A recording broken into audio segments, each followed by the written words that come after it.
Technology हम लोग पढ़ेंगे, जैव प्रौद्योगिकी जिसके बारे में हम लोग बात करेंगे। तो ये जो चैप्टर है बहुत ज्यादा इम्पोर्टेंट है, इससे 3 क्वेश्चन या 4 क्वेश्चन कंपलसरी है कि आते ही हैं, ठीक है। और और अच्छा टॉपिक है ये, मतलब इसमें कुछ ऐसा रटने वाली चीज कुछ भी नहीं है, समझने वाली चीजें हैं और टेक्निकल चीज है जिसको हम पढ़ेंगे और मजे भी आएंगे, है ना। तो अच्छी चीज है, बड़ी आसानी से समझ में आने वाली, बिल्कुल धीरे धीरे अच्छे से समझ समझ के पढ़ेंगे। और ये सभी क्वेश्चन बनेंगे, ये मैं आपको बता रहा हूँ। तो मैं जो भी पढ़ा रहा हूँ वो नोट्स अच्छे से पढ़ ले और साथ में एनसीईआरटी अच्छे से पढ़ते रहेंगे तो सारे क्वेश्चन बन जाएंगे। तो एनसीईआरटी प्लस थोड़ा सा एक्स्ट्रा मैं आप लोगों को पढ़ाऊंगा। पूरा एनसीईआरटी के से पढ़ने से क्या होता है ना कि कई सारी चीजें ऐसी है एनसीईआरटी के अंदर जिनकी लाइनें जो है वो प्रॉपर तरीके से नहीं दी हुई है, तो वो वैसे समझ नहीं आएगी, वो अलग तरीके से समझाने पे समझ में आएगी। कई सारी सिर्फ नाम दिया हुआ है उससे रिलेटेड, जैसे जेल इलेक्ट्रोफोरेसिस। जेल इलेक्ट्रोफोरेसिस के अंदर सिर्फ उन्होंने नाम दे दिया कि डीएनए प्रोब।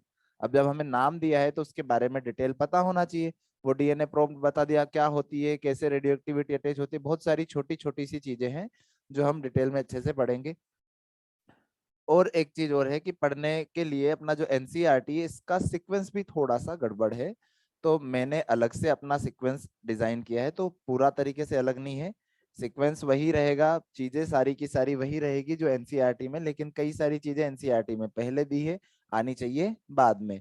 मतलब जो चीज जहां आनी चाहिए वहां ना आकर ये कहीं पर भी है, तो अपन ने थोड़ा सा इसका सीक्वेंस चेंज कर लिया है। तो ऐसा नहीं सोचना है कि सर ने ये चीज पहले पढ़ा दी ये चीज बाद में पढ़ा दी तो यहाँ पर नहीं आनी चाहिए यहाँ आनी चाहिए। तो मैं अभी आपको पहले ये चीज बता दे रहा हूँ कि थोड़ा सा सीक्वेंस अपना थोड़ा अलग रहेगा। बाकी सिंपल तरीके से बढ़िया से सारी चीजें हम पढ़ेंगे। तो जैव प्रौद्योगिकी सिद्धांत व प्रक्रम, है ना, चैप्टर का हमारा नाम है। Biotechnology principle and process.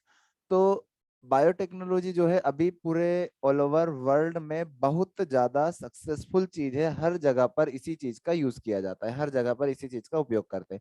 चाहे आप कोई दवाई का निर्माण कर रहे हो, चाहे आप किसी भी प्रौद्योगिकी का या किसी भी इंडस्ट्रीज के अंदर जैसे वाइन वगैरह का निर्माण कर रहे हैं, या फिर किसी एंटीबायोटिक का निर्माण कर रहे हैं, या कोई सी भी चीज का जब हम यूज करते हैं, जैसे कि मान लो कि किसी को कोई बीमारी है ना, उस बीमारी का कोई प्रोडक्ट हमें बनाना है ना, उस बीमारी से रिलेटेड उसका क्योर करने के लिए हमें उसके अंदर कोई, जैसे इंसुलिन की बीमारी होती है, बन गई डायबिटीज, ठीक है। डायबिटीज का कोई पेशेंट होता है, उसके अंदर इंसुलिन की कमी हो जाती है। अब इंसुलिन की कमी हो जाती है जिसकी वजह से उसके ब्लड शुगर लेवल को मेंटेन नहीं कर पाता है। अब ब्लड के अंदर शुगर लेवल इंक्रीज हो जाता है, तो तभी उसके उसको जो भी ग्लूकोज की चीजें होती है वो बंद कर दी जाती है, मिठाई बंद कर दी जाती है। तो क्या करते हैं कि बाहर से इंसुलिन का डोज दिया जाता है, ठीक है। अब बाहर से इंसुलिन का इंजेक्शन लगा रहा है, इसका मतलब हमें इंसुलिन तो बनाना पड़ेगा। तो वो इंसुलिन बनाने के लिए हम किसी जीव का उपयोग करेंगे, किसी ना किसी जंतु का उपयोग करेंगे, उसके शरीर के अंदर जीन ट्रांसफर करेंगे। जीन ट्रांसफर करके उससे हम प्रोडक्ट बनवाएंगे, फिर इस इंसुलिन को निकालेंगे। निकालने के बाद जो पेशेंट होगा उसको डोज बना बनाकर इंजेक्शन के रूप में दिया जाता है। तो अलग अलग तरीके से हम इसका उपयोग कर सकते हैं। तो दवाई का निर्माण करना हो या किसी भी प्रोडक्ट का निर्माण करना हो, बायोटेक्नोलॉजी का उपयोग किया जाता है। पादपों के लिए, प्लांट्स के लिए भी इनका उपयोग किया जाता है। कैसे यूज करेंगे, जैसे हम कोई ऐसी फसल बनाना चाहते हैं कि जिसके अंदर 2-3 चीजें एक्स्ट्रा हो, जैसे हम चावल बनाते हैं। अब चावल की जो खेती होती है, चावल के अंदर ज्यादातर क्या मिलेगा, सिर्फ और सिर्फ कार्बोहाइड्रेट। लेकिन मैं चाहता हूँ कि चावल के अंदर कार्बोहाइड्रेट के साथ साथ में विटामिन ए भी मिल जाए। अब विटामिन ए अगर चावल में मिलने लग जाए तब तो जो चावल खा रहा है उसके अंदर विटामिन ए भी आएगा, उसको अलग से गाजर खरीदने की जरूरत नहीं पड़ेगी, अलग से पालक वगैरह खाने की जरूरत नहीं पड़ेगी, है ना। तो एक ही चीज में 2 चीज मिल जाएगी तो फायदा होगा ना। तो ऐसे में उनको फायदा होता है जो ज्यादा अफोर्ड नहीं कर सकते, जिनके पास कमी होती है, जो गरीब होते हैं, तो वो एक चीज में 2 चीज ले लेंगे। तो इसकी वजह से कुपोषण कम होगा, है ना। तो बहुत सारी अलग अलग चीजें हैं जिन कुपोषण के अंदर क्या होता है, प्रॉपर न्यूट्रिएंट नहीं मिल पाते, खाना मिल रहा है, हिडन हंगर होता है ना, छुपी हुई भूख जिसको कहा जाता है। तो उसकी वजह से माल न्यूट्रिशन या कुपोषण होता है। तो ये सारी चीजों की पूर्ति करने के लिए बायोटेक्नोलॉजी का अलग अलग तरीके से उपयोग किया जाता है। तो हम बात कर रहे हैं बायोटेक्नोलॉजी की। और बायोटेक्नोलॉजी में थोड़ा सा आप लोगों को अभी पढ़ते पढ़ते इंग्लिश आ गया होगा, है ना। बात कर रहे हैं बायोटेक्नोलॉजी की, प्रिंसिपल एंड प्रोसेस। चलो, तो बायोटेक्नोलॉजी की जो टर्म है, ये जो शब्द है बायोटेक्नोलॉजी, ये देने वाले थे बेटा कार्ल इरेकी। क्या नाम था इनका? कार्ल इरेकी नाम के एक साइंटिस्ट थे, एक वैज्ञानिक थे। इन्होंने सबसे पहले ये शब्द दिया कि बायोटेक्नोलॉजी नाम से कोई चीज होती है। तो बायोटेक्नोलॉजी या जैव प्रौद्योगिकी शब्द देने वाले कौन थे? कार्ल इरेकी थे। और बायोटेक्नोलॉजी जो है, इसके अगर हम फादर की बात करें कि बायोटेक्नोलॉजी के फादर या फिर क्या बोलते हैं इसको, पिता, जनक, है ना, बायोटेक्नोलॉजी के जो जनक है इनको कहा जाता है, ये है पॉल बर्ज। क्या नाम है इनका? पॉल बर्ज नाम के एक वैज्ञानिक है। इनको हम बोलेंगे कि ये फादर ऑफ बायोटेक्नोलॉजी है या बायोटेक्नोलॉजी के जनक हैं। क्यों ऐसा कहते हैं, तो आपको मैं बता दूं कि बेटा इन्होंने क्या किया, एक एक वायरस होता है जिसका नाम क्या है, SV40। क्या वायरस का नाम है? SV40। इसका पूरा नाम होता है सीमियन वायरस 40। ये वायरस कैंसर कोज कर सकता है। क्या कोज कर सकता है? कैंसर कोज कर सकता है। किसी के भी अंदर कैंसर ये करने के लिए रिस्पॉन्सिबल होता है। तो जो पॉल बर्ज नाम के साइंटिस्ट थे, इन्होंने क्या किया, इस SV40 वायरस के जीन को निकाला। क्या निकाला? इसके जीन को निकाला। इस SV40 वायरस के जीन को निकालकर और इसको इन्होंने ई कोलाई नाम का एक बैक्टीरिया होता है, इस ई कोलाई नाम के बैक्टीरिया के अंदर ट्रांसफर कर दिया, है ना। तो SV40 वायरस के जीन को इकोलाई बैक्टीरिया के अंदर ट्रांसफर करने का काम किया था। और जब हम किसी भी चीज को एक जगह से दूसरी जगह ले जाते हैं तो कोई ना कोई तो ले जाने वाला चाहिए, है ना। जैसे मुझे यहाँ से दिल्ली जाना है, तो मैं कोई ना कोई व्हीकल का यूज करूंगा, या तो मैं कार के थ्रू जाऊंगा, या तो मैं एरोप्लेन के थ्रू जाऊंगा, या मैं ट्रेन के थ्रू जाऊंगा, है ना। तो कोई ना कोई व्हीकल यूज करते हैं। तो ऐसा ही जेनेटिक मटेरियल को या किसी भी DNA को एक जीव से दूसरे जीव में स्थानांतरण करने के लिए हमें उपयोग करना पड़ेगा किसी भी व्हीकल का। और उस व्हीकल को कहा जाता है वेक्टर। क्या कहेंगे? वेक्टर। तो यहाँ पर उन्होंने वेक्टर का उपयोग किया, लेम्डा फाज। ये लेम्डाफाज नाम का एक वायरस होता है, बैक्टीरियोफेज का प्रकार होता है। बैक्टीरियोफेज एक वायरस है या फिर एक बैक्टीरिया है? बैक्टीरियोफेज एक वायरस है या फिर एक बैक्टीरिया? आप लोग बता दें। बैक्टीरिया वायरस है। और ये वायरस क्या कार्य करता है? बैक्टीरिया को इन्फेक्ट करता है। तो बैक्टीरियोफेज या लेम्डाफाज ऐसा वायरस है जो बैक्टीरिया को इन्फेक्ट करता है। तो इसको as a vector, as a vehicle इन्होंने उपयोग में लाए। और इसके मदद की वजह से SV40 वायरस के जीन को ई कोलाई के अंदर स्थानांतरण कर दिया। बात समझ गए क्या? तो father of Paul biotechnology Paul Berg हैं। और इन पॉल बर्ज ने सबसे पहले SV40 वायरस के जीन को ई कोलाई बैक्टीरिया के अंदर ट्रांसफर किया। और ट्रांसफर करने के लिए मदद किसकी ली? लेम्डाफाज, जो एक प्रकार का क्या है? बैक्टीरियोफेज है। बात समझ गए? चलो चलो, तो लिखो, एक परिभाषा लिखिए इसकी। लिखो, जैव प्रौद्योगिकी, जैव प्रौद्योगिकी, जैव प्रौद्योगिकी विज्ञान की शाखा है। जैव प्रौद्योगिकी विज्ञान की वह शाखा है, जैव प्रौद्योगिकी विज्ञान की वह शाखा है जिस की विज्ञान की वह शाखा है जिसमें किसी विशेष प्रकार के, वह शाखा है जिसमें किसी विशेष प्रकार के प्रोडक्ट का निर्माण किया जाता है, किसी विशेष प्रकार के प्रोडक्ट का निर्माण किया जाता है, किसी विशेष प्रकार के प्रोडक्ट का निर्माण किया जाता है, तथा यह निर्माण, किसी विशेष प्रकार के प्रोडक्ट का निर्माण किया जाता है तथा यह निर्माण किसी जीव, किसी जीव या उसके किसी उत्पाद का, किसी जीव या उसके किसी उत्पाद का उपयोग करके, किसी जीव या उसके किसी उत्पाद का उपयोग करके किया जाता है।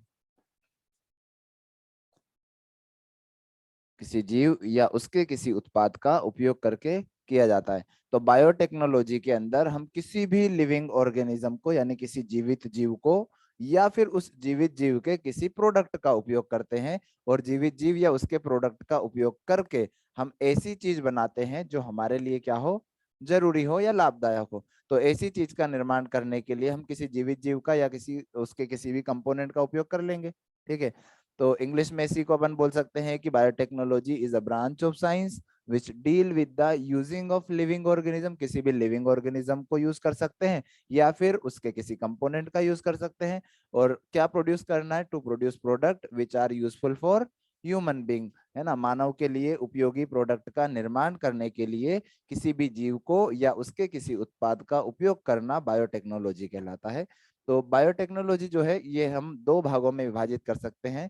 तो एक तो होता है न्यू या फिर नया बायोटेक्नोलॉजी, एक होता है ओल्ड या फिर पुराना बायोटेक्नोलॉजी, दो तरह का अपन बात कर सकते हैं। तो मॉडर्न बायोटेक्नोलॉजी होता है, एक ट्रेडिशनल बायोटेक्नोलॉजी होता है। देखिए,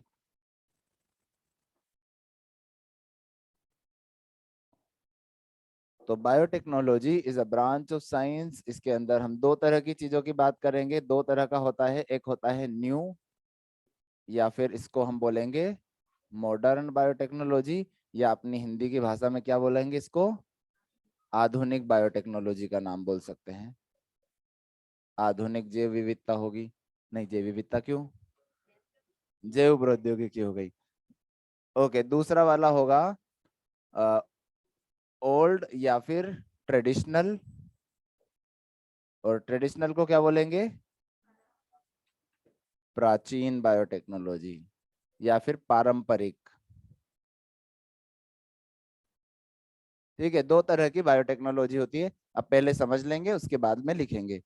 तो बायोटेक्नोलॉजी जो दो तरह की होती है, इसमें अपन को पता है कि किस किस को पता है कि वाइन का फॉर्मेशन किया जाता है, शराब का निर्माण करते हैं, तो उसके लिए कौन से जीव का उपयोग करते हैं, माइसिस सेरिवेसी का। ठीक है। और ये बात किस किस को पता है कि जितनी ज्यादा पुरानी वाइन, उतनी ज्यादा उतनी ज्यादा ज्यादा पुरानी वाइन उतनी ज्यादा अच्छी वाइन। ठीक है। और उतनी ही ज्यादा महंगी वाइन। अच्छी का मतलब वही जो आप लोग बोलना चाहते हैं कि उसमें नशा भी ज्यादा होगा, और वो उतनी ज्यादा टेस्टी भी लगेगी, और वो उतनी ही ज्यादा महंगी भी होगी, है ना। तो वाइन का फॉर्मेशन किया जाता है या शराब का निर्माण करते हैं, उसका निर्माण करने के लिए एक यीस्ट का उपयोग करते हैं, सेकेरोमाइसीस सेरिवेसी। तो जब भी शराब का निर्माण किया जाता है, तो इस यीस्ट की शरीर में या इस यीस्ट की बॉडी के अंदर हम कुछ भी चेंज नहीं करते हैं। सिंपल सा हम रॉ मटेरियल लेते हैं, रॉ मटेरियल का मतलब कच्चा उत्पाद, कच्चा मटेरियल लिया, उस कच्चे मटेरियल के अंदर हमने क्या किया, उसको सड़ा दिया या जो भी उसका मटेरियल निकाला, वो मटेरियल निकाल के और उसके अंदर हमने यीस्ट को डाल दिया। जब यीस्ट को डालेंगे तो यीस्ट अपनी एक्टिविटी करेगा, है ना, क्या करेगा, फर्मेंटेशन करेगा, है ना, किण्वन की प्रक्रिया। और किण्वन करने के बाद में वो क्या करेगा, उससे अपना प्रोडक्ट जो भी बनाना है बना लेगा।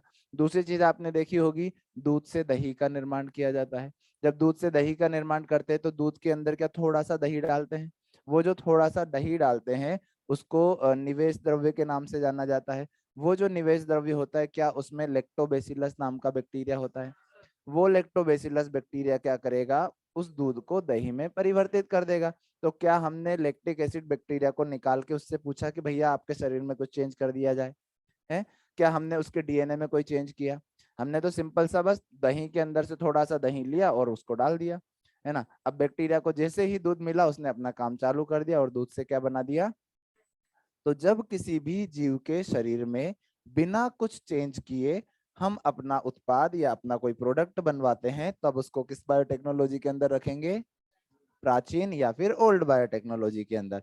लेकिन अगर मैं कहूं कि मुझे बहुत सारा वैक्सीन का निर्माण करना है, और उस वैक्सीन का निर्माण करने के लिए मुझे क्या करना है कि कोरोना वायरस का नया वैक्सीन बनाना है, अभी जो वैक्सीन चल रहा है उसके अलावा कोई नया वैक्सीन बनाना है, तो मैं क्या करूंगा, वैक्सीन बनाने के लिए मैं करूंगा कि किसी भी इन्फेक्टेड पर्सन के शरीर में से कोरोना वायरस को आइसोलेट करूंगा, उन कोरोना वायरस को आइसोलेट निकाल के फिर उस वायरस को अधमरा कर दूंगा, ऐसा मारूंगा उसको कि वो अपना काम ही नहीं कर पाएगा। ठीक है। तो कोरोना वायरस को क्या कर दिया हमने, अधमरा कर दिया। अब बताओ क्या वो बीमारी कर पाएगा, नहीं कर पाएगा। लेकिन उसको अधमरा किया तो उसके शरीर में कुछ तो बदलाव किया ना। ठीक है। तो उसके शरीर में बदलाव कर दिया, अधमरा हो गया, फिर हम क्या करेंगे, किसी भी पर्सन की, हेल्दी पर्सन की बॉडी में उसको इंजेक्ट कर देंगे। तो वो हेल्दी पर्सन की बॉडी में जाएगा तो कोरोना तो नहीं कर पाएगा, लेकिन वो हेल्दी पर्सन की बॉडी उसको पहचान तो लेगी कि ये बाहर का कोई मटेरियल है ना। तो हमारा शरीर क्या करेगा, एंटीबॉडी बनाना चालू कर देगा, और एंटीबॉडी बनाएगा तो अब हम क्या करेंगे, वहां से एंटीबॉडी निकालेंगे और उस एंटीबॉडी के अलग अलग डोज बना के और उसका उपयोग करेंगे। तो इस तरीके से वैक्सीन बनाए। बताओ उसके बॉडी के अंदर कुछ चेंज किया या नहीं किया? किया है। तो जब भी किसी जीव का फिनोटाइप चेंज किया जाए, फिनोटाइप समझते हैं? हाँ, बाहर से जो हम देखते हैं ना उसका आकार की, तो बाहर का कुछ भी उसका चेंज किया या फिर आंतरिक डीएनए या आरएनए के अंदर कुछ चेंज करते हैं और फिर हम उत्पाद बनाते हैं, तो उसको हम क्या कहेंगे? नया बायोटेक्नोलॉजी। बात समझ गए क्या? तो बायोटेक्नोलॉजी कितने प्रकार का? दो प्रकार का। पहला मॉडर्न या नया बायोटेक्नोलॉजी, दूसरा क्या होगा? ट्रेडिशनल या पारंपरिक बायोटेक्नोलॉजी। तो ओल्ड बायोटेक्नोलॉजी के अंदर किसी भी जीव के शरीर में किसी प्रकार का चेंज किए बिना अगर हमें प्रोडक्ट मिल रहा है तो वो न्यू बायोटेक्नोलॉजी, ओल्ड, हाँ सॉरी, ओल्ड बायोटेक्नोलॉजी के अंदर आएगा। और अगर किसी की बॉडी में कुछ चेंज किया तो वो क्या होगा? मॉडर्न बायोटेक्नोलॉजी होगा। तो तो यह किसके ऊपर निर्भर करता है? प्रोडक्शन के ऊपर निर्भर करता है। किसके ऊपर निर्भर करता है? प्रोडक्शन के ऊपर निर्भर करता है। और प्रोडक्शन के ऊपर जो निर्भर कर रहा है, इसमें हम क्या करते हैं, किसी भी जीव के शरीर में अथवा उसके जेनेटिक मटेरियल में, जेनेटिक मटेरियल तो समझते ही हैं आप लोग, है ना? तो उसके जेनेटिक मटेरियल में बदलाव किया जाता है, और इसमें बदलाव करने के बाद अगर हमें कोई भी प्रोडक्ट मिल रहा है तो उसको हम किस कैटेगरी के अंदर रखेंगे? न्यू या फिर मॉडर्न बायोटेक्नोलॉजी के अंदर रखेंगे। और इसके जस्ट उल्टा ट्रेडिशनल बायोटेक्नोलॉजी जो होता है, किसी भी जीव की प्रकृति के थ्रू यानी उसकी नेचुरल इफिशियंसी के आधार पर अगर हम प्रोडक्ट ले रहे हैं उसमें कुछ बिना चेंज किए, तब हम उसको कहेंगे क्या? ओल्ड या ट्रेडिशनल बायोटेक्नोलॉजी। तो इसमें क्या होगा? किसी भी जीव की नेचुरल इफिशियंसी यानी उसकी प्राकृतिक क्षमता के आधार पर, ठीक है, नेचुरल इफिशियंसी के आधार पर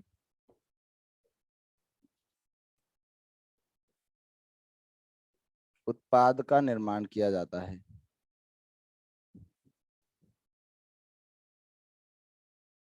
ठीक है, तो लिख लो इसको भी। फिर से रिपीट कर देता हूँ। बायोटेक्नोलॉजी कितने प्रकार का? दो प्रकार का। पहला वाला क्या हुआ? आधुनिक, ओल्ड, आधुनिक न्यू या मॉडर्न। दूसरा वाला प्राचीन पारंपरिक, ओल्ड या ट्रेडिशनल। न्यू बायोटेक्नोलॉजी में किसी भी जीव के शरीर में अथवा उसके जेनेटिक मटेरियल में कुछ अगर हम बदलाव करते हैं तो उससे हमें जो प्रोडक्ट मिलेगा वो इस कैटेगरी के अंदर आएगा। या फिर ये किसके ऊपर निर्भर करता है? प्रोडक्शन के ऊपर निर्भर करता है। अगर ज्यादा से ज्यादा प्रोडक्ट हमें बनाना है तो हमें किसी जीव में बदलाव करना पड़ेगा, क्योंकि अपनी उसकी जो नेचुरल क्षमता होती है, प्राकृतिक क्षमता जो होगी, उससे अगर ज्यादा प्रोडक्ट बनाएंगे तो बदलाव तो करना पड़ेगा। ठीक है, और वैसे ही ओल्ड बायोटेक्नोलॉजी में कुछ भी बदलाव नहीं करते हैं। तो उदाहरण के लिए हम लिख सकते हैं कि यहाँ पर किसका निर्माण किया जाता है? वैक्सीन का। वैक्सीन निर्माण, या फिर हम यहाँ पर बोल सकते हैं इंसुलिन का निर्माण। और इसके अंदर उदाहरण आ जाएगा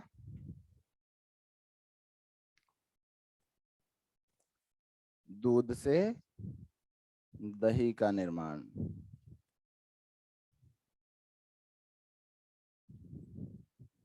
कहते हैं, क्या आपने रिकॉम्बिनेंट शब्द सुना है कभी?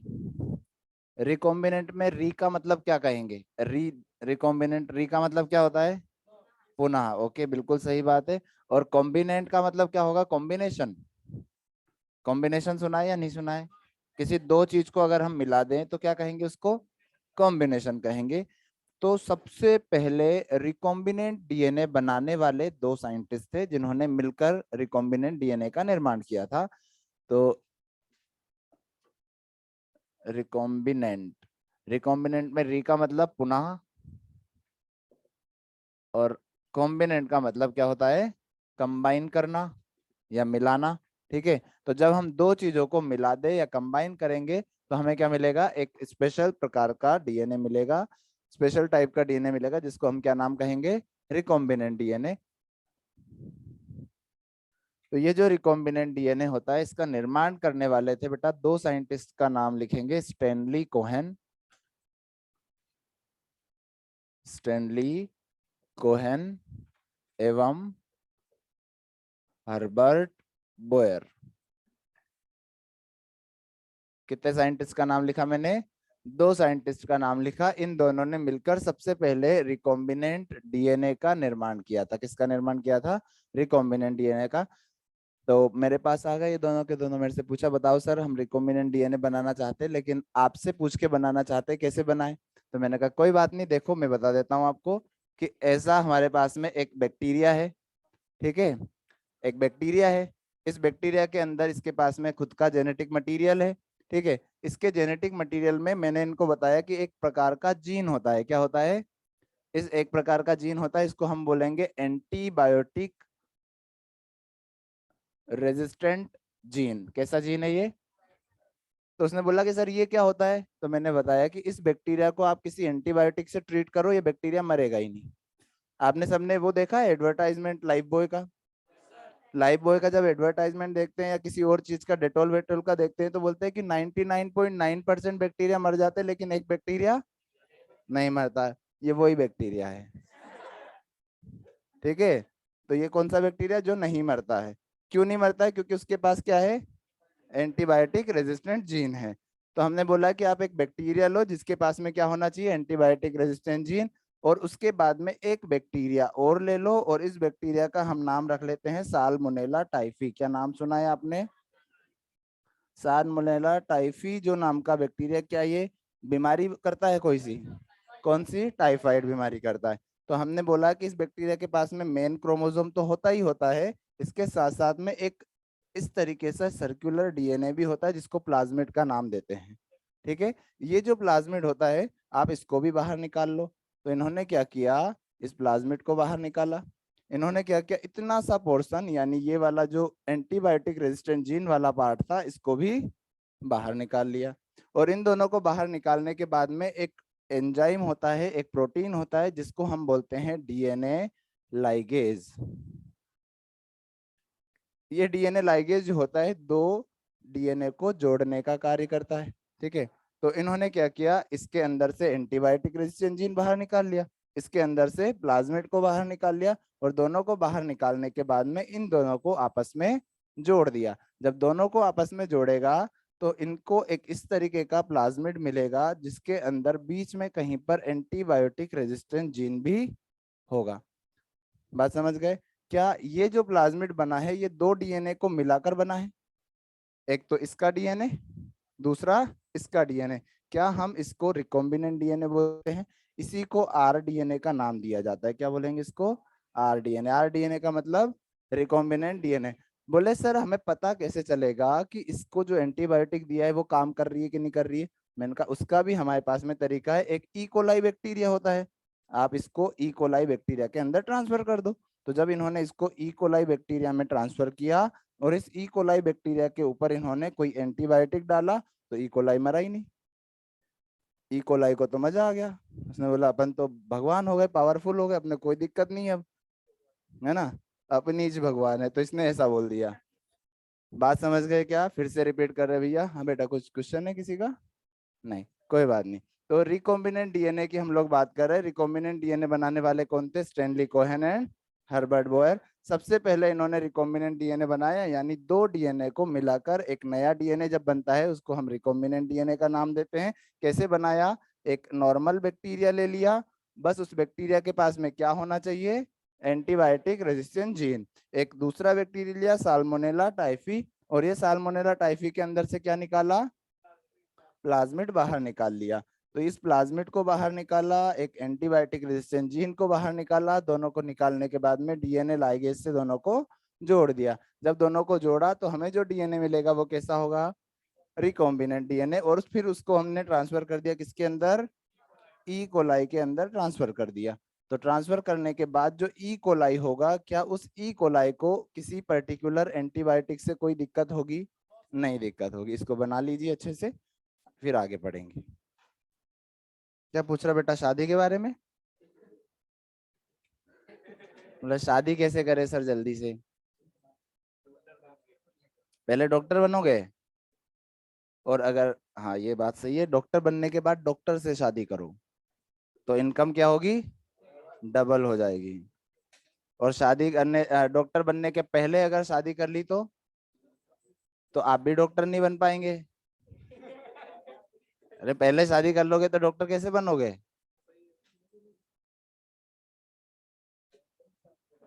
तो पहले कबीर सिंह बनो, तब जाके प्रीति आएगी। बात करते बेटा, लिखिए जैव प्रौद्योगिकी के उद्देश्य। जैव प्रौद्योगिकी के उद्देश्य, प्रिंसिपल ऑफ बायोटेक्नोलॉजी। अच्छा यही आ जाएगा, ठीक है भाई, सुरभि आ जाएगी मिलने के लिए। आ जाइएगा बेटा, अभी भी आ सकते हैं आप, तो पीटीएम हुआ था कल परसों, किस किस के पेरेंट्स आए थे? सर हम नहीं बुलाते हमारे पेरेंट्स को, पता चले यहीं पे नंबर कम आए तो मारने लग जाए, ऐसा होता है ना? नहीं होता? अरे मैं तो नहीं बुलाता था यार, मेरे को बड़ा डर लगता था, क्योंकि टीचर ने, किसी ने बोल दिया कि इसको तो बड़े ही कम नंबर आते, तो पढ़ता ही नहीं है, अब उनके सामने ही कान पकड़ के मारने लगे तो इज्जत ही खराब हो जाए, तो इसलिए बुलाओ ही मत। हम क्या पढ़ रहे हैं अभी? उद्देश्य ऑफ बायोटेक्नोलॉजी, है ना? बायोटेक्नोलॉजी के उद्देश्य हम लोग देखेंगे, या जैव प्रौद्योगिकी के उद्देश्य। दो उद्देश्य मेनली है, पहले समझ लो। हम क्या करेंगे, जेनेटिक इंजीनियरिंग के द्वारा जेनेटिकली मॉडिफाइड ऑर्गेनिज्म का निर्माण करेंगे। क्या कि ऐसा ऑर्गेनिज्म बनाएंगे या फिर ऐसा जीव बनाएंगे जिसके डीएनए के अंदर हमने कुछ बदलाव कर दिया है। ठीक है, तो पहला उद्देश्य क्या हुआ, जेनेटिक इंजीनियरिंग के द्वारा जेनेटिकली मॉडिफाइड जीव का निर्माण करना। ठीक है, दूसरा, जिस जीव का हमने निर्माण किया है उस जीव को बाहर से कोई इन्फेक्शन होना चाहिए क्या? नहीं होना चाहिए, वो जीव हमने जैसा बनाया है वैसा ही होना चाहिए, उससे जो प्रोडक्ट हमें चाहिए वही प्रोडक्ट मिलना चाहिए, उसके अलावा कोई और प्रोडक्ट नहीं मिलना चाहिए। अगर कोई इन्फेक्शन कर देगा और जो डीएनए हमने उसके अंदर ट्रांसफर किया है, जो हमने चेंज किया है, उस चेंज को और कुछ बदल देगा, तो जो प्रोडक्ट हमें चाहिए वो नहीं मिलेगा। जैसे हम चाहते हैं कि बबूल के पेड़ में भटे लगे, ठीक है, हम क्या चाहते हैं कि बबूल के पेड़ में भटे लगे, तो हमने बबूल के अंदर भटे लगने वाला जीन ट्रांसफर कर दिया। लेकिन बाहर से कोई और आ गया और बोलता है कि नहीं हमें भटे नहीं, हमें तो आलू चाहिए बबूल के पेड़ पे, तो आकर बीच में से इन्फेक्शन कर देगा, तो बबूल पे भटे लगने की जगह क्या लगेगा, आलू लग जाएंगे, तो हमें प्रोडक्ट चाहिए वो नहीं मिलेगा। ऐसा ही यहाँ पर होता है कि अगर हम किसी जीव को बनाना चाहते हैं और उसके अंदर जो प्रोडक्ट बनाना चाहते हैं, तो उसके लिए हम उसमें चेंज करेंगे, तो इसको बोलते हैं जीएमओ का निर्माण करना, यानी जेनेटिकली मॉडिफाइड ऑर्गेनिज्म का निर्माण करना। और फिर उसको मेंटेन करके रखना, यानी जैसा वो है वैसा ही उसको मेंटेन करना है, उसको बाहर से कोई इन्फेक्शन ना हो, उससे बचाना है। तो दो उद्देश्य मेनली हुए। पहला उद्देश्य लिखिए, लिखो, जेनेटिक इंजीनियरिंग के द्वारा, जेनेटिक इंजीनियरिंग के द्वारा, जेनेटिक इंजीनियरिंग के द्वारा जीएमओ, जेनेटिक इंजीनियरिंग के द्वारा जीएमओ, ब्रैकेट में लिख लीजिए, genetically modified organism. GMO bracket में लिख लीजिए, genetically modified organism, genetically modified organism. तो जेनेटिकली मॉडिफाइड ऑर्गेनिज्म या जीएमओ का निर्माण, पहला उद्देश्य क्या हुआ, जेनेटिक इंजीनियरिंग के द्वारा जीएमओ का निर्माण करना, जेनेटिकली मॉडिफाइड ऑर्गेनिज्म का निर्माण करना। दूसरा लिखना है, जीएमओ को, जीएमओ को कंटामिनेशन फ्री, यानी इन्फेक्शन फ्री, कंटामिनेशन भी लिख सकते हैं, इन्फेक्शन भी लिख सकते हैं, कंटामिनेशन फ्री या इन्फेक्शन फ्री माध्यम में रखना, इन्फेक्शन फ्री माध्यम में रखना, इन्फेक्शन फ्री मीडियम के अंदर रखना, ताकि उसमें कोई इन्फेक्शन ना हो, ताकि उसमें किसी प्रकार का इन्फेक्शन ना हो। बात समझ में आ गई कि इन्फेक्शन क्यों ना हो? क्योंकि हमें जो प्रोडक्ट चाहिए वही प्रोडक्ट मिले, और एक हमने उसमें चेंज किया है नया प्रोडक्ट बनाने के लिए, तो ये मेन प्रिंसिपल हो गए, उद्देश्य हो गए बायोटेक्नोलॉजी को। फिर एक साइंटिस्ट मेरे पास आ गया, फिर उसने कहा कि सर इतना सक्सेस जो बायोटेक्नोलॉजी को मिल रहा है, हर जगह पर बायोटेक बायोटेक ही यूज कर रहे हैं, आप हमें ये बता दो कि क्यों इतना सक्सेस मिला। बायोटेक्नोलॉजी को बहुत सक्सेस मिल रहा है हर फील्ड में, कोई सी भी टेक्नोलॉजी, जैसे हम कोई ऑपरेशन करने की टेक्निक डिजाइन कर रहे हैं बायोटेक के थ्रू, है ना, किसी एनेस्थीसिया का डिजाइन कर रहे हैं तो बायोटेक के थ्रू, कोई टेबलेट का फॉर्मेशन कर रहे हैं तो बायोटेक के थ्रू, हर चीज में बायोटेक को सक्सेस मिल रहा है। तो मेरे पास आ गए, बोले सर बता दो आप क्यों इतना सक्सेस मिल रहा है। तो हमने बताया कि भैया दो डिस्कवरी है, वो दो डिस्कवरी अगर नहीं होती तो बायोटेक को इतना सक्सेस नहीं मिलता।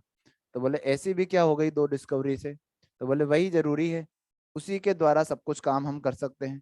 तो दो डिस्कवरी है, पहली डिस्कवरी तो हमने बोली ये प्लाज्मिड है, क्या प्लाज्मिड है ये रिकॉम्बिनेंट डीएनए है, लेकिन उसके पहले क्या था वो प्लाज्मिड। तो प्लाज्मिड के द्वारा ही क्या हमने रिकॉम्बिनेंट डीएनए बनाया। तो प्लाज्मिड की डिस्कवरी या प्लाज्मिड की खोज एक महत्वपूर्ण खोज थी जैव प्रौद्योगिकी के सक्सेस के लिए, ठीक है। और दूसरी खोज थी रेस्ट्रिक्शन एंडोन्यूक्लियेज, एक एंजाइम का नाम होता है रेस्ट्रिक्शन एंडोन्यूक्लियेज। अच्छा, मैंने बोला कि मैंने आप सबको रेस्ट्रिक्ट कर दिया इस कमरे में, इसका मतलब क्या है। रेस्ट्रिक्ट कर देने का मतलब होता है रोक देना, यहां से आप बाहर नहीं जा सकते, ठीक है। अरेस्ट करना यानी, है ना। तो किसी जगह पर, पर्टिकुलर जगह पर रोक देना, रेस्ट्रिक्ट कर देना, आप सिर्फ और सिर्फ उसी जगह पर रहोगे, वहीं पर काम करोगे, इसको बोलते हैं रेस्ट्रिक्शन। तो ऐसा एंजाइम जो किसी पर्टिकुलर लोकेशन के लिए या किसी स्पेसिफिक जगह के लिए रेस्ट्रिक्ट हो गया हो, वो सिर्फ और सिर्फ उसी जगह पर काम कर रहा हो, ऐसा एंजाइम होगा, उसको हम क्या नाम देंगे, रेस्ट्रिक्शन एंडोन्यूक्लियेज, ठीक है। तो रेस्ट्रिक्शन एंडोन्यूक्लियस जो एंजाइम होते हैं, ये एंजाइम डीएनए की एक स्पेसिफिक जगह पर ही जाकर कट करते हैं, उसके अलावा और कहीं पर कट नहीं करते हैं। इस वजह से भी बायोटेक को सक्सेस मिला है, कैसे मिला है हम आगे पढ़ेंगे, लेकिन आ, इसको अपन हेडिंग डालिए,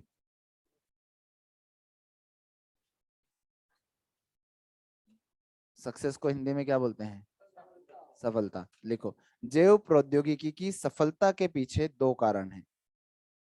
जैव प्रौद्योगिकी की सफलता के पीछे, जैव प्रौद्योगिकी की सफलता के पीछे, जैव प्रौद्योगिकी की सफलता के पीछे दो कारण हैं,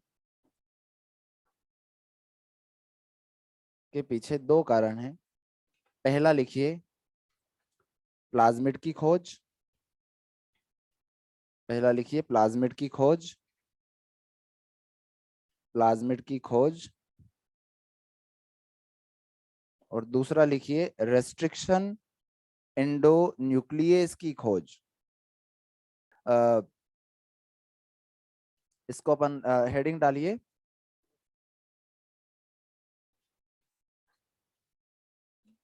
किसी भी जीव के अंदर जीन ट्रांसफर करना है तो क्या हमें प्लाज्मिड लेना पड़ेगा, क्या हमें एक डीएनए की बहुत सारी कॉपी बनाना है तो भी हमें क्या लेना पड़ेगा, प्लाज्मिड लेना पड़ेगा। अच्छा, ये कॉपी कैसे बना सकता है एक डीएनए की बहुत सारी, रेप्लिकेशन करके। लेकिन रेप्लिकेशन तो हमारे अंदर भी होता है, नहीं होता। तो फिर हमारे बॉडी के अंदर भी तो कॉपी बन सकती है, नहीं। कोई बात नहीं, मैं ही बताऊंगा कि जो बैक्टीरिया होते हैं क्या बहुत छोटे जीव होते हैं, क्या इनकी एक कोशिका का विभाजन अगर हम करना चाहें तो बहुत कम टाइम में विभाजन हो जाएगा। आपने पढ़ा होगा ई कोलाई के अंदर कोशिका विभाजन 20 मिनट 18 मिनट में होता है, ठीक है। और हमारी कोशिका 24 घंटे में एक बार विभाजन करेगी। तो ज्यादा प्रोडक्ट किस में बनेंगे, ई कोलाई के अंदर, क्योंकि जितना जल्दी विभाजन करेगी उतना जल्दी प्रोडक्ट बनेगा। तो जो छोटे जीव होते हैं उनके अंदर विभाजन की जो प्रोसेस होती है वो ज्यादा फास्ट होती है, और वो फास्ट होने की वजह से प्रोडक्ट भी ज्यादा बनेंगे। तो अगर हम किसी प्लाज्मिड के साथ में किसी भी डीएनए को अटैच करा दें, या प्लाज्मिड के अंदर एक छोटी सी साइट होती है ORI, क्या नाम सुना है आपने, ORI, ओरिजिन ऑफ रेप्लिकेशन, ठीक है। ओरिजिन ऑफ रेप्लिकेशन वाली जो साइट होती है, अगर उसको हम किसी भी डीएनए के साथ में जोड़ दें तो वो उस डीएनए की कॉपी नंबर बढ़ा देगा या उसका रेप्लिकेशन करवा देगा। तो प्लाज्मिड की सहायता से हम किसी भी डीएनए के कॉपी नंबर बढ़ा सकते हैं। प्लाज्मिड की सहायता से एक डीएनए को एक से दूसरी जगह हम ट्रांसफर कर सकते हैं, तो प्लाज्मिड जरूरी हुआ। दूसरा रेस्ट्रिक्शन एंडोन्यूक्लियस, अगर हमें दो डीएनए को जोड़ना है तो उसको पहले जितना पार्ट हमें चाहिए उतने पार्ट को कट करना पड़ेगा, तो एक पर्टिकुलर लोकेशन पे कट करेंगे तब तो हम सही वाला जीन निकाल सकते हैं, और अगर वो इधर उधर कहीं पे भी कट कर देगा तो हमें डीएनए के साथ में कुछ और चीज भी मिल जाएगी, तो हमें जो चाहिए उसके अलावा एक्स्ट्रा चीज हमें चाहिए ही नहीं। तो इस वजह से रेस्ट्रिक्शन एंडोन्यूक्लियस भी जरूरी है। लेकिन ये दोनों की दोनों चीजें कहाँ पर मिलेगी? सिर्फ और सिर्फ बैक्टीरिया में, है ना। ना तो रेस्ट्रिक्शन एंडोन्यूक्लियस बैक्टीरिया से बाहर मिलेगा और ना ही प्लाज्मिड बैक्टीरिया से बाहर। प्रोकैरियोट की कैरेक्टरिस्टिक फीचर है ना प्लाज्मिड, तो प्रोकैरियोट के अंदर ही होते हैं। अच्छा चलो, आप लोगों ने ये सुना है क्या कि जो बैक्टीरिया होते हैं इनका डीएनए जीसी रिच होता है? जीसी मतलब ग्वेनिन और साइटोसिन। सुना है या नहीं सुना है? नहीं सुना है तो ऐसे बोल दो, सुना है तो ऐसे बोल दो। नहीं सुना? मैं बता देता हूँ। जितने भी असीम केंद्रीय जीव होते हैं यानी प्रोकैरियोटिक जीव होते हैं, उनके सबके अंदर डीएनए में ग्वेनिन और साइटोसिन बहुत ज्यादा होता है। और जितने भी ससीम केंद्रीय जीव होते हैं यूकैरियोटिक जीव, उनके डीएनए के अंदर ज्यादा मात्रा में एडेनिन और थायमिन मिलता है। बात समझ गए? और इसके पीछे रीजन क्या हो सकता है, आप लोग सोच के बता सकते हैं अगर आपको अच्छा लग रहा है सोचना तो। बताओ। बिल्कुल सही जवाब दिया है इसने। देखो, ग्वेनिन साइटोसिन के बीच में कितने हाइड्रोजन बॉन्ड? एडेनिन थायमिन के बीच में दो हाइड्रोजन बॉन्ड। अच्छा, अब मुझे बताओ कि ज्यादा एडवर्स कंडीशन यानी जो ऐसी कंडीशन जो सरवाइव नहीं कर सके, है ना, ऐसी कंडीशन किसके ऊपर ज्यादा पड़ती है? प्रोकैरियोट। क्या वो अपना बचाव कर सकते हैं? नहीं कर सकते। वो तो जहां पर पड़े वहीं पड़े रहेंगे, अब चाहे कितना ही टेम्परेचर हो, कितनी ठंड पड़े, कितनी ही बाढ़ आ जाए, सूखा पड़ जाए, कुछ भी हो जाए, तो ज्यादा एक्सट्रीम कंडीशन किसके ऊपर प्रभाव डालती है? प्रोकैरियोट के ऊपर। और जो यूकैरियोट होते हैं वो तो चल फिर सकते हैं, है ना, वो तो अपने आप को बचा सकते हैं। ठंड ज्यादा लग रही है तो गर्म कपड़े पहन सकते हैं, ज्यादा गर्मी पड़ रही है तो कपड़े निकाल सकते हैं, है ना, कैसे भी अपने अंदर चेंज कर सकते हैं, अपना बचाव कर सकते हैं। तो इस वजह से किसके डीएनए को बचाने की ज्यादा जरूरत? प्रोकैरियोट के डीएनए को बचाने की ज्यादा जरूरत। इस वजह से उनके डीएनए में ग्वेनिन और साइटोसिन ज्यादा होते हैं और हमारे डीएनए में एडेनिन और थायमिन ज्यादा होते हैं। ठीक है, तो ऐसा ही यहाँ पर होता है। लेकिन अब इससे आपसे मैं एक और क्वेश्चन पूछूंगा, क्योंकि आपको पता है ये कौन सा रीजन होता है? ORI, origin of replication. क्या इससे हमेशा रेप्लिकेशन की प्रक्रिया चालू होती है? यहीं से स्टार्ट होता है रेप्लिकेशन, नाम इसीलिए दिया ना ओरिजिन ऑफ रेप्लिकेशन। तो जब यहाँ से रेप्लिकेशन स्टार्ट हो रहा है, ये वाली जगह से, तो पूरा का पूरा डीएनए इसके अंदर क्या न्यूक्लियोटाइड मिलेंगे? न्यूक्लियोटाइड मतलब जिससे डीएनए बना होता है, सारे डीएनए में मिलेंगे। तो फिर रेप्लिकेशन यहीं से क्यों स्टार्ट हो रहा है और कहीं से क्यों नहीं? ऐसा ऐसा क्या स्पेसिफिक है इसके अंदर जो यहाँ से रेप्लिकेशन स्टार्ट हो रहा है, बाकी की जगह से रेप्लिकेशन स्टार्ट नहीं हो रहा है?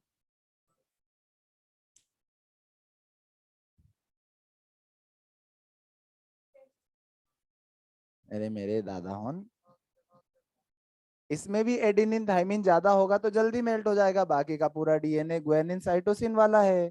इतना सा पोर्शन जो है इसमें एडेनिन थायमिन है, तो ज्यादा जल्दी कौन मेल्ट होगा? Adenine thymine. इसलिए सबसे पहले यहाँ से ओपन हो जाती है और जल्दी रेप्लिकेशन स्टार्ट हो जाता है। आसान था, आता भी था, बस दिमाग नहीं लगाया, है ना। तो थोड़ा सा सोचने का काम भी करें, विद्या बालन की बातों पे ना जाए। बोलेंगे उसको, हेडिंग बताएं आप। टूल्स ऑफ बायोटेक्नोलॉजी की हिंदी हेडिंग क्या होगी? जैव प्रौद्योगिकी के साधन।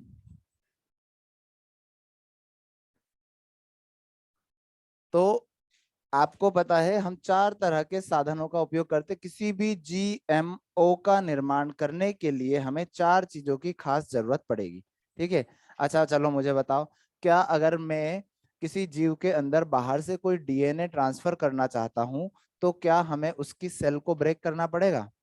सेल वॉल को तोड़ना पड़ेगा ना। जब तक सेल वॉल और सेल मेम्ब्रेन टूटेगी नहीं तब तक उसके अंदर डीएनए कैसे जाएगा, है ना। तो किसी भी जीव की सेल वॉल और सेल मेम्ब्रेन को तोड़ने के लिए हमें एंजाइम की जरूरत पड़ेगी या नहीं पड़ेगी? पड़ेगी, एंजाइम की जरूरत पड़ेगी। या फिर अगर हम कहें कि दो डीएनए के बीच में से एक छोटा सा पोर्शन हमें निकालना है, उस छोटे से पोर्शन को निकालने के लिए क्या हमें उसे कट करके बाहर करना पड़ेगा?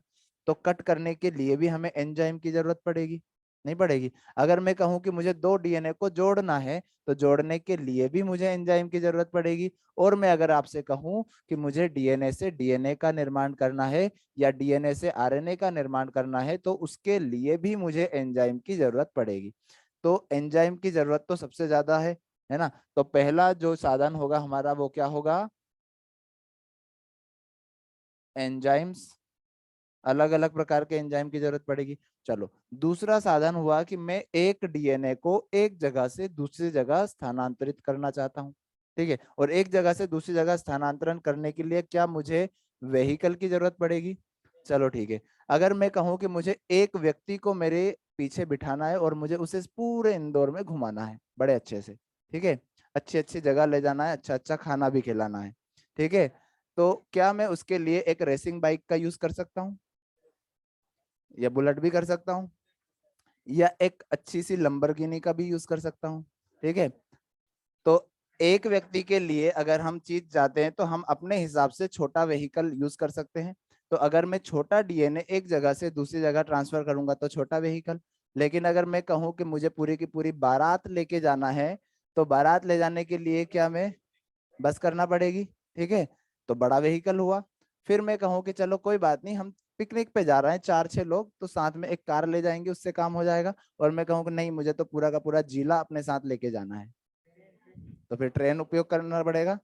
तो डिपेंड किसके ऊपर कर रहा है कि आपके पीछे सवारी कितनी है, ठीक है। जितनी ज्यादा बड़ी सवारी उतना बड़ा व्हीकल, जितनी छोटी सवारी उतना छोटा व्हीकल। तो व्हीकल का उपयोग करना पड़ेगा, और व्हीकल को बोलते हैं वेक्टर डीएनए। कौन सा डीएनए?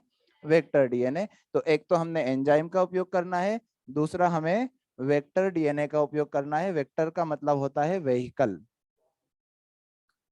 व्हीकल डीएनए, है ना। और तीसरा, मैं आपसे कहूं कि मुझे एक जीन को दूसरे जीव में ट्रांसफर करना है, तो वो जीव तो चाहिए ना किसके अंदर ट्रांसफर है। बाहर थोड़ी ना पटक देंगे कि चलो बाहर ऐसे खुले में पटक दिया और अपना प्रोडक्ट मिल जाएगा। तो हमें होस्ट भी चाहिए कि नहीं चाहिए? तो एक होगा होस्ट, ठीक है, जिसके शरीर में डीएनए जाएगा और वहां पर उस डीएनए का प्रोडक्ट बनेगा।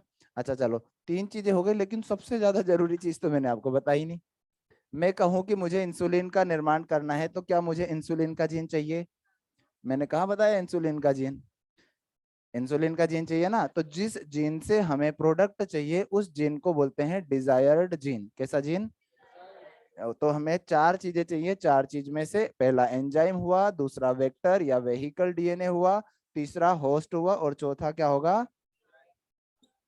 डिजायर्ड जीन होगा, जिससे हमें हमारे उत्पाद का निर्माण करना हो, ठीक है। तो चार चार साधन का हम मेनली उपयोग करेंगे। पहला एंजाइम, दूसरा वेक्टर या वेहिकल डीएनए, तीसरा होस्ट होगा, और चौथा क्या होगा? डिजायर्ड जीन होगा। हम बात करते हैं, सबसे पहले हम किसकी बात करेंगे? एंजाइम्स की बात करेंगे। तो एंजाइम्स जो होते हैं ये निर्भर करते हैं कि काम क्या करना है, ठीक है। चलो, मैंने सबसे पहले इन एंजाइम को काम दिया, भैया आप एक काम कर लो कि आपको सेल वॉल और सेल मेम्ब्रेन को तोड़ना है, ठीक है। तो जो सेल वॉल और सेल मेम्ब्रेन को तोड़ने का काम करते हैं उनको हम बोलते हैं लाइटिक एंजाइम। क्या बोलते हैं? Lytic enzymes. ये लाइटिक एंजाइम क्या करते हैं? सेल वॉल और सेल मेम्ब्रेन को ब्रेक करते हैं, उनको तोड़ने का कार्य करते हैं। फिर मैंने कहा कि चलो आप एक काम करो, सेल वॉल सेल मेम्ब्रेन को तोड़ने का काम छोड़ दो, आप तो एक काम करो, डीएनए को कट करने का काम करो। तो किसी चीज को क्लीव करना, कट करना, तो उसको हम नाम दे देंगे क्लीविंग एंजाइम। ये क्या कर रहे हैं? डीएनए को आरएनए को बीच में से या कहीं से भी कट करने का काम कर रहे हैं, क्लीव करने का काम कर रहे हैं। तो पहला एंजाइम क्या हुआ? Lytic enzyme. कार्य क्या होंगे? सेल वॉल और सेल मेम्ब्रेन को ब्रेक करना, तोड़ना। दूसरा काम क्या होगा?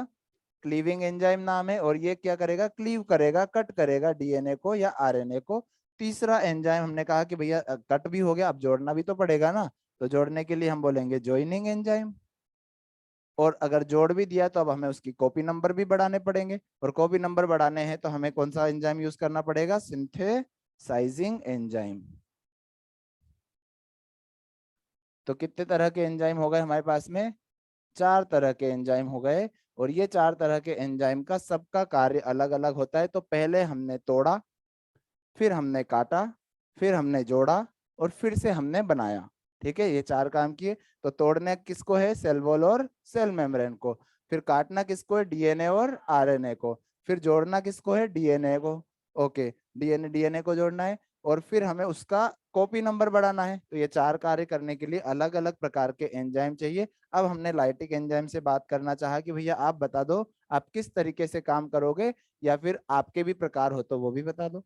तो बोले कि सर प्रकार तो आपको याद करना पड़ेगा और बच्चों को भी याद कराना पड़ेगा, क्योंकि वो जरूरी है ना। तो कौन कौन से प्रकार होंगे? बोले ये तो निर्भर करता है कि आप किस जीव के अंदर से डीएनए को निकालना चाहते हैं। ठीक है, मैंने कहा चलो सबसे पहले आप बता दो कि बैक्टीरिया के अंदर से हमें निकालना है तो हम क्या करेंगे। बैक्टीरिया के अंदर से अगर हम डीएनए आरएनए को निकालना चाहे तो बैक्टीरिया की सेल वॉल और सेल मेम्ब्रेन तोड़ना पड़ेगी। और बैक्टीरिया की सेल वॉल सेल मेम्ब्रेन को तोड़ने के लिए बताइए बैक्टीरिया की सेल वॉल किससे बनी होती है? पेप्टिडो ग्लाइकेन की बनी होती है। और पेप्टिडो ग्लाइकेन को अगर तोड़ना है तो उसके लिए हमें उपयोग में लाना पड़ेगा लाइसोजाइम। कौन सा एंजाइम? लाइसोजाइम। ठीक है, फिर मैंने कहा चल छोड़ भैया, हम बैक्टीरिया का उपयोग ही नहीं करते, हमें तो यूज करना है फंजाई। अब बताओ फंजाई की सेल वॉल किसकी बनी होती है? काइटिन की बनी होती है। और काइटिन को अगर तोड़ना है तो कौन सा एंजाइम? काइटिनेज। चलो फिर हमने इसको भी छोड़ दिया, मैंने कहा हम तो पादप के अंदर से या प्लांट के अंदर से डीएनए निकालना चाहते हैं। अब बताओ प्लांट की सेल वॉल किसकी बनी होती है? क्या इसके अलावा और भी कुछ होता है? सेल्यूलोज और पेक्टिन दो चीजें होती है ना। तो सेल्यूलोज और पेक्टिन दो सेल को जोड़ने का काम कौन करता है? सेल सीमेंटिंग मटेरियल जिसको हम लोग बोलते हैं, है ना। तो ये सेल्यूलोज भी होता है और पेक्टिन भी होता है। तो सेल्यूलोज और पेक्टिन को तोड़ने के लिए हमें एंजाइम की जरूरत लगेगी, और वो एंजाइम होगा, एक तो होगा सेल्यूलेज, और दूसरा कौन सा होगा? पेक्टिनेज। और फिर हमने एक चीज और इससे बोल दी कि अब हमें किसी जीव का उपयोग करना ही नहीं है, पादप फंजाई इनका, हमें तो उपयोग करना है एनिमल का। बताओ इसकी सेल वॉल किसकी बनी होती है? कौन बोल रहा है कि सेल वॉल होती है? नहीं होती? होती है। चलो ठीक है, तो सेल मेम्ब्रेन होगी या नहीं? सेल मेम्ब्रेन को ही तोड़ देंगे, और इसकी भी सेल मेम्ब्रेन, इसकी भी सेल मेम्ब्रेन, इसकी भी सेल मेम्ब्रेन, और इसकी भी सेल मेम्ब्रेन, सभी की क्या समान होती है? सभी की सेल मेम्ब्रेन समान ही होती है ना। किससे बनी होती है? लिपो प्रोटीन से बनी होती है। और लिपो प्रोटीन से बनी होती है तो लिपिड को भी ब्रेक करना पड़ेगा और प्रोटीन को भी ब्रेक करना पड़ेगा। तो लिपो प्रोटीन को ब्रेक करने के लिए हमें चाहिए एंजाइम, एक तो लाइपेज, और दूसरा हमें जरूरत पड़ेगा प्रोटीएज, जो हम सभी के लिए यूज कर सकते हैं, प्रोटीएज। और क्लीविंग एंजाइम के दो प्रकार, पहला हो गया एक्सो न्यूक्लियेज, और दूसरा होगा एंडोन्यूक्लियेज। एंडोन्यूक्लियस ये रहा डीएनए, इस डीएनए के ऊपर adenine, thymine, guanine, cytosine, thymine, thymine, adenine, guanine and adenine. बताओ इसके कॉम्प्लीमेंट्री, जल्दी बोलते जाएंगे, एक ही जगह क्या आएगा?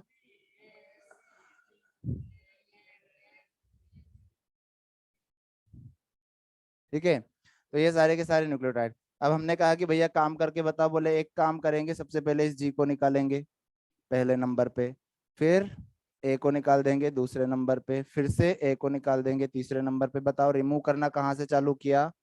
बीच में से। क्या सबसे पहले टी को निकाला? तो जब बीच में से निकालेंगे तो नाम क्या हो जाएगा? वैसे ही अगर हमारे पास में यही डीएनए हो इधर की तरफ, और इस डीएनए के अंदर छोटा सा मैं लिख रहा हूं बस, चलो इतना ही मान लेते हैं। तो इस डीएनए के अंदर ये है, हमने बोला काम करके बताओ, सबसे पहले किसको निकालेगा?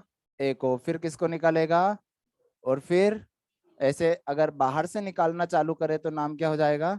एक्सोन्यूक्लियस। तो ऐसा एंजाइम जो डीएनए के बाहर से न्यूक्लियोटाइड को रिमूव करना चालू करे उसको एक्सो। तो ऐसा एंजाइम जो डीएनए के बाहर से न्यूक्लियोटाइड को रिमूव करना चालू करे उसको एक्सोन्यूक्लियस। जो डीएनए के एंड को छोड़कर बीच में से कहीं से न्यूक्लियोटाइड रिमूव करेगा उसको एंडोन्यूक्लियस का नाम देंगे, लिख लो इसको। तो जो क्लीविंग एंजाइम है इसने बोला कि हम दो प्रकार के होते हैं, एक एक्सो और एक एंडोन्यूक्लियस। तो दोनों प्रकार तो आपने बता दिया, लेकिन मैंने इसको बोला कि हम पढ़ाएंगे सिर्फ एक ही। बोला सर ये तो नाइंसाफी हो गई। तो मैंने कहा नाइंसाफी करना हमारा काम है, और हम एक इसलिए पढ़ाएंगे क्योंकि हम थोड़े से सेल्फिश हैं। बताओ मैं सेल्फिश क्यों हूँ? जो हमारे काम की चीजें वही तो हम उपयोग में लाएंगे ना, उसी को पढ़ेंगे। जो काम की ही नहीं है उसको पढ़ने का क्या फायदा? ठीक है। और जो काम की नहीं है उसको पढ़ भी लिया तो हमारा टाइम भी वेस्ट होगा। तो टाइम पहले से ही कम है, और कम टाइम में हम बिना काम की चीज को नहीं पढ़ेंगे। तो हम सिर्फ और सिर्फ एंडोन्यूक्लियस के बारे में पढ़ेंगे। और एंडोन्यूक्लियस भी बहुत तरह के होते हैं, उनमें से भी सिर्फ और सिर्फ हम रेस्ट्रिक्शन एंडोन्यूक्लियस के बारे में बात करेंगे।